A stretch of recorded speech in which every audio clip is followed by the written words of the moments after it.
والسلام عليك يا رسول الله على آلك وأصحابك يا حبيب الله الصلاة والسلام عليك يا نبي الله وعلى آلك وأصحابك يا نور الله۔ درود پاک پڑھنے کے بے شمار فضائل و برکات ہیں۔ سرکار دو عالم صلی اللہ تعالی علیہ وسلم کا فرمان عالی شان ہے کہ جو کوئی شخص جمعہ کے دن 200 بار درود پاک پڑھے اس کے 200 برس کے گناہ معاف کر دیے جاتے ہیں۔ سبحان اللہ۔ علماء فرماتے ہیں کہ جمعہ کے دن اگر کوئی ایک نیکی کرے تو اسے 70 نیکیوں کا ثواب ملتا۔ ہمیں اس دن تلاش کر کر کے نیکیاں کرنی چاہیے، درود پاک پڑھیں، تلاوت قرآن کریں، ہو سکے تو جمعہ کے دن سورہ یاسین پڑھیں۔ صلو علی الحبیب صلی اللہ تعالی علی محمد صلی اللہ علیہ وسلم۔ نبی پاک صلی اللہ تعالی علیہ وسلم کا فرمان ہے جس کا مضمون ہے کہ مرنے کے بعد بندے کا اعمال نامہ منقطع ہو جاتا ہے، ڈسکنیکٹ ہو جاتا ہے۔ ہم مر جائیں گے، اب نیکیاں نہیں کر سکیں گے، مرنے کے بعد ایک بار سبحان اللہ کہنے کا موقع بھی نہیں ملے گا، مگر فرمایا 3 باتوں کے علاوہ 3 چیزیں جاری رہتی ہیں مرنے کے بعد بھی۔ نمبر 1، علم بندہ چھوڑ کر جائے، حدیث پاک کا مضمون ہے، جو باقی رہے لوگ اس سے نفع اٹھاتے رہیں۔ تو علماء کتابیں لکھ کر جاتے ہیں، طلباء چھوڑ کر جاتے ہیں، پھر پیچھے علم چلتا رہتا ہے اور ان کو قبر میں ثواب کا تحفہ ملتا ہے۔ دوسرا فرمایا صدقہ جاریہ، بندہ زندگی میں کوئی ایسا کام کر جائے، صدقہ جاریہ والے، مسجد بنا دی، مدرسہ بنا دیا، کنواں کھدوا دیا، درخت لگا دیا، بہت سارے ایسے کام ہیں جو جاری رہتے ہیں، تو بندہ دنیا سے چلا جائے گا، وہ نیکی چلتی رہے گی، اسے قبر میں ثواب ملتا رہے گا۔ تیسری بات نبی پاک علیہ السلام نے فرمائی وہ یہ ہے کہ جب نیک اولاد ہو اور وہ مرنے کے بعد والدین کے لیے دعائے مغفرت کرے، ایصال ثواب کرے، تو مرنے کے بعد والد کو یا اس کی والدہ کو قبر میں اس کا ثواب ملتا ہے۔ سبحان اللہ۔ اور پھر اولاد حافظ قرآن ہو، اللہ اکبر۔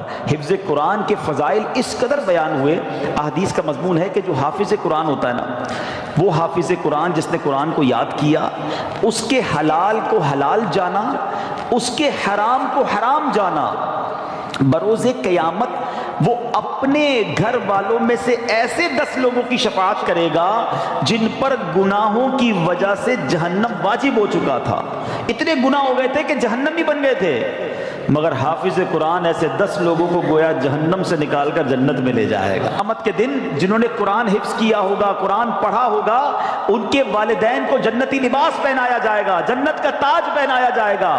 وہ پوچھیں گے یا اللہ یہ عزت، یہ اکرام کس وجہ سے؟ فرمایا جائے گا تمہاری اولاد کے قرآن کو تھامنے کی وجہ سے۔ اپنے بچوں کو عالم بنائیں، اپنے بچوں کو حافظ قرآن بنائیں۔ نبی پاک علیہ السلام کا فرمان عالی شان ہے، جو شخص اپنے بیٹے کو ناظرہ قرآن کریم سکھائے اس کے سب اگلے پچھلے گناہ بخش دیے جاتے ہیں، اور جس نے اپنے بچے کو بغیر دیکھے پڑھنا سکھایا تو اللہ تعالیٰ اس باپ کو 14ویں رات کے چاند کی مانند اٹھائے گا اور اس کے بیٹے سے کہا جائے گا پڑھ۔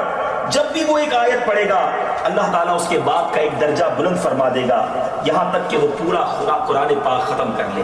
سبحان اللہ۔ بچے کو قرآن سکھانا کس قدر فضیلت کا باعث ہے۔ آج نارملی ہم یونیورسٹیز، کالجز اور دنیا بھر کی تعلیم سکھانے کی فکر تو کرتے ہیں، اے میرے میٹھے اسلامی بھائیوں، کیا اپنے بچوں کو قرآن پڑھانے کی ہمیں فکر ہے؟ دنیا بھر میں جہاں کہیں ہیں، دعوت اسلامی کے مدنی ماحول میں قرآن پاک سیکھنے سکھانے کا بڑا زبردست طریقہ موجود ہے، سسٹم موجود ہے۔ خود بھی قرآن پڑھیے اور اپنے بچوں کو بھی قرآن پاک کی تعلیم دیجیے۔ اللہ تعالی ہم سب کے دلوں کو نور قرآن سے منور فرمائے۔ یہ بڑا مجرب ایک عمل ہم نے دیکھا، بزرگوں سے سنا کہ جس کے یہاں بیٹا نہ ہوتا ہو یا بیٹی کی تمنا ہو تو وہ سیدنا حمزہ رضی اللہ عنہ کے مزار پر حاضری دے کر یہ تمنا کرے کہ یا اللہ ان کی برکت سے مجھے بیٹا عطا فرما، اور جب بیٹا عطا ہوگا تو میں اس کا نام حمزہ رکھوں گا۔ کئی حمزہ ملے مجھے، یہ بتایا تھا، ہم نے وہاں جا کے نیت کی اور یہ حمزہ ہمیں مل گیا۔ تو چلیں جو نہیں جا سکتے آج ان کا تصور کر کے اللہ سے دعا کرنی ہے کہ اللہ ان کے صدقے بیٹا عطا فرما دے، ہم بیٹا نبی پاک کے مبارک چچا کے نام پر حمزہ رکھیں گے، میرا کریم مولا دینے والا ہے اور اچھوں کے صدقے ہم پر بھی کرم ہو جائے گا انشاءاللہ۔ اچھا، حافظ قرآن کے حوالے سے ایک مدنی پھول اور دوں، یہ غفران بیٹا کے لیے بھی ہے، یوسف بھائی کے لیے بھی اور باقی لوگوں کے لیے بھی، کہ جب آپ کے بچے یا بچی حافظ قرآن بن جائے نا، ہمارا بہت بڑا ٹارگٹ ہوتا ہے یہ حافظ بن جائے۔ میرے حساب سے حافظ بنانا آسان ہے، حافظ برقرار رکھنا مشکل ہے۔ جیسے جیسے عمر بڑی ہوگی نا، اس کی زندگی میں اور مصروفیات بھی آئیں گی، تو اب حفظ بھلا دیتے ہیں لوگ، تو اس کا شاندار طریقہ یہ ہے کہ اب حافظ بن گئے، اب مرتے دم تک قرآن یاد رہے اس کا انتظام کرنا ہوگا، روزانہ دہرائی بھی ہوگی، جب کاروبار نوکری پہ لگ جائیں تب بھی روز کا 1 گھنٹہ مخصوص کرنا پڑے گا جو قرآن کو دہراتا رہے، ہر رمضان میں مصلی سنائیں تاکہ یہ حفظ باقی رہے، ورنہ چلا جاتا ہے۔ تو اگر آپ کو بچوں کو حافظ بنانا ہے بنانا چاہیے، لیکن اس کے بعد کا بھی نظام بنانا چاہیے۔ پہلے مدرسے میں پڑھاتے ہیں، حافظ بناتے ہیں، پھر اسکول میں ڈالتے ہیں، وہ جو مدری منا ہوتا ہے بابو بن جاتا ہے، اور اس کے بعد اس کو پتہ نہیں ایسی لائن میں ڈال دیتے ہیں کہ وہ سارا قرآن بھول جاتا ہے۔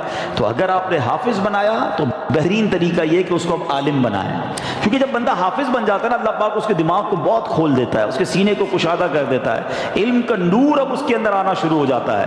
تو جب وہ عالم بنتا ہے تو کہتے ہیں نا سونے پہ سہاگا، نور علی نور ہو جاتا ہے۔ تو اپنے بچوں کو حافظ بنائیں اور پھر عالم بنائیں۔ لوگ بڑے فخر سے کہتے ہیں میرا بیٹا P H D, doctor, engineer, ایک حدیث نہیں سنا سکتے کسی انجینئر کی فضیلت کی، کسی ڈاکٹر کی فضیلت کی۔ علماء کی فضیلتوں کے باپ بھرے ہیں۔ نبی پاک علیہ الصلوۃ والسلام فرماتے جس کا مضمون ہے جب اور لوگ قیامت کے دن جنت میں جائیں گے نا تو علماء کو روک لیا جائے گا کہ رکو، باقی لوگوں کی شفاعت کر کے انہیں بھی جنت میں ساتھ لے جاؤ۔ علماء کہتے ہیں جو عابد ہوتا ہے نا، عبادت کرنے والا، نماز پڑھنے والا، نیکی کرنے والا، وہ تیراک کی طرح ہوتا ہے جو تیرتے تیرتے دریا پار کرتا ہے، تھک بھی جاتا ہے، مگر جو عالم ہوتا ہے نا وہ کشتی کی مانند ہوتا ہے، لوگ اس میں سوار ہوتے ہیں وہ سبھی کو پار لگا دیتا ہے۔ تو اب لوگ آپس میں باتیں کرتے ہیں کہ یار خاندان میں ایک ڈاکٹر ہونا چاہیے، خاندان میں ایک وکیل ہونا چاہیے، جناب خاندان میں ایک عالم ہونا چاہیے، اللہ وہ دن دکھائے کہ خاندان میں ایک مفتی ہونا چاہیے، ایک حافظ قرآن ہونا چاہیے، ایسے بچے بناؤ تو انشاءاللہ یہ مرنے کے بعد آپ کے لیے صدقہ جاریہ کا باعث بنیں گے۔ آج بچوں پہ توجہ نہیں دیتے ماں باپ، بعد میں سر پکڑ کے روتے بھی ہیں بچہ نشے میں چلا گیا، غلط صحبت میں چلا گیا۔ آپ کو چاہیے تھا کہ آپ اس کی ایسی تربیت کرتے، اچھا مدنی ماحول آپ کے سامنے دعوت اسلامی کا ہے جہاں بچوں کی تربیت کا انتظام بھی موجود ہے، بچیوں کی تربیت کا انتظام بھی ہے، والد کی تربیت کا انتظام بھی ہے، والدہ کی تربیت کا انتظام بھی ہے، ہر طرف دعوت اسلامی نے مدرسے، جامعات، پھر ماشاءاللہ گھر بیٹھ کر مدنی چینل دیکھیں تو سب کی تربیت ہونا شروع ہو جاتی ہے۔ تو یہ سوچ لینا آپ کہ ہمارے مرنے کے بعد ہماری اولاد اگر نیک ہوئی نا تو وہ کام آئے گی۔ وہ روایت سنی نا آپ نے کہ حضرت عیسیٰ علیہ السلام ایک بار ایک قبر کے پاس سے گزرے، اس قبر پر عذاب ہو رہا تھا، تھوڑے عرصے بعد واپس آئے، اسی قبر کے پاس سے گزرے تو اس میں انوار و تجلیات کی بارش۔ آپ نے کہا یا اللہ پہلے عذاب ہو رہا تھا اب رحمتیں برس رہی ہیں، یہ سب کیسے ہوا؟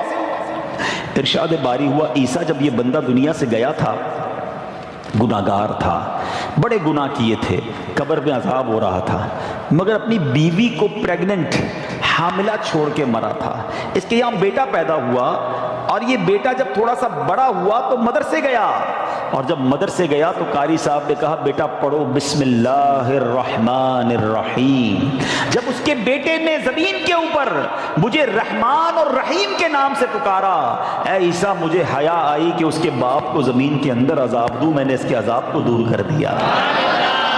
بیٹا اللہ کو پکارے مغفرت باپ کی ہو جاتی ہے، لیکن اگر باپ بیٹے کی ایسی تربیت کرے کہ وہ نشہ کرے، وہ بے حیائی کے کام کرے، وہ غلط کام کرے، حرام روزی اس کے لیے چھوڑ کر جائیں گے تو یہ ہماری پنشمنٹ اور پٹائی کا باعث ہوگا۔